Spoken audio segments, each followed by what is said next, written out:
महत्त्वाची बातमी या क्षणाची। पुण्यामध्ये आता पाणी कपातीचं हे सगळं संकट आहे आणि वाढत्या उन्हाळ्यामुळे धरणातल्या पाणीसाठ्यामुळे इथे घट होत चालली आहे। त्यामुळे पुणे शहरामध्ये आता 15% पाणी कपात होणार आहे।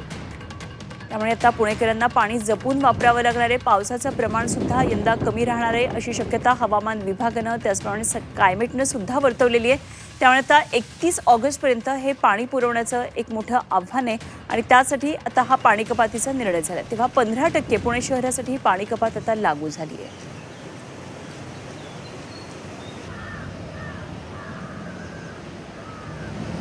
तर सध्या उन्हाच्या झळा वाढू लागलेल्या आहेत। खरं तर मधल्या काळात अवकाळी जरी पाऊस झालेला असला तरी धरणांच्या पाणीसाठ्यामध्ये फारशी वाढ झालेली नाहीये। त्यामुळे आता उरलेले उन्हाळ्याचे सगळे महिने यामध्येही पाणी कपातीचं मोठं संकट आहे। पाणी कपात 15% इतकी पुणे शहरासाठी लागू करण्यात आली आहे आणि त्याचप्रमाणे यावेळी पाऊस कसा होतो आहे, किती प्रमाणात पडतो हे बघणं खूप महत्त्वाचं ठरणार आहे।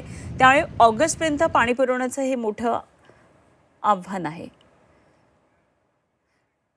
तर आपण पाहूया कुठल्या धरणामध्ये किती साठा आहे ते। खडकवासलामध्ये 46% इतका साठा आहे। पानशेत धरणामध्ये आहे 56%।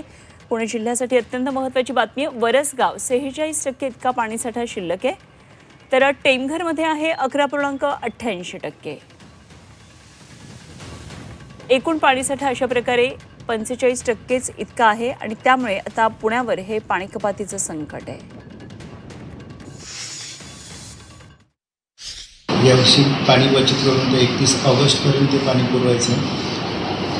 माननीय मंत्रिमंडळाच्या आदेशाने आम्ही 15% पाणी कपातीचं पत्र दोन्ही कॉर्पोरेशनला दिलेलं आहे। आणि कपात केल्यावर जे पाणी साधारण 2 TMC पाण्याची बचत होईल आणि त्या 2 TMC पाण्यात आम्ही ऑगस्टपर्यंत पिण्याच्या पाण्याचं नियोजन करणार आहे।